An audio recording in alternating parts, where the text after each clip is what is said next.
Star জলসায় যতগুলো নতুন ধারাবাহিক আসছে সব ধারাবাহিকের এক এক করে টাইম স্লট ঘোষণা করা হচ্ছে। লং জার্নি প্রোডাকশন হাউসের লক্ষ্মী ঝাঁপি ধারাবাহিকের পর আসছে টেন্ট সিনেমা প্রোডাকশন হাউসের নতুন ধারাবাহিক কম্পাস। লক্ষ্মী ঝাঁপির টাইম স্লট ইতিমধ্যেই ঘোষণা হয়েছে। এবার টাইম স্লট ঘোষণা হতে চলেছে টেন্ট সিনেমার নতুন ধারাবাহিক কম্পাসের। টেন্ট সিনেমা রাঙামতি তীরন্দাজের পর আবারও নিয়ে আসছে নতুন ধারাবাহিক। এই ধারাবাহিকে প্রধান নায়কের ভূমিকায় দেখা যাবে অভিনেতা অর্ক প্রভুকে, যাকে এর আগে ২ শালিক এবং লাস্ট তোমাদের রানীতে দেখা গিয়েছিল। টেন্ট সিনেমার তোমাদের রানীর মাধ্যমে প্রথমবার প্রধান ভূমিকায় অভিনয় করেন অর্ক প্রভু। আবারও টেন্ট সিনেমার হাত ধরে প্রধান নায়কের ভূমিকায় ফিরেছেন অর্ক প্রভু। নায়িকার ভূমিকায় দেখা যাবে অভিনেত্রী পর্ণা চক্রবর্তীকে।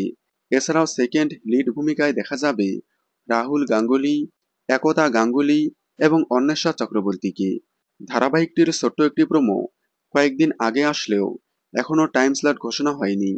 তাছাড়াও পুরো প্রোমো এখনো দেখানো হয়নি। তবে ধারাবাহিকটি আসতে চলেছে সন্ধ্যে ৬টা স্লটে। তেঁতুল পাতাকে রিপ্লেস করে শুরু হতে চলেছে নতুন ধারাবাহিক কম্পাস। আগামী আগস্ট মাসের প্রথম সপ্তাহেই সম্প্রচার শুরু হবে কম্পাস ধারাবাহিকের। আপনারা কম্পাস দেখার জন্য কতটা এক্সাইটেড কমেন্টে জানাবেন। বাংলা বিনোদনের এই ধরনের সকল আপডেট সবার আগে পেতে চ্যানেলটি সাবস্ক্রাইব করে পাশে থাকা বেল আইকনটি বাজিয়ে দিন। ধন্যবাদ।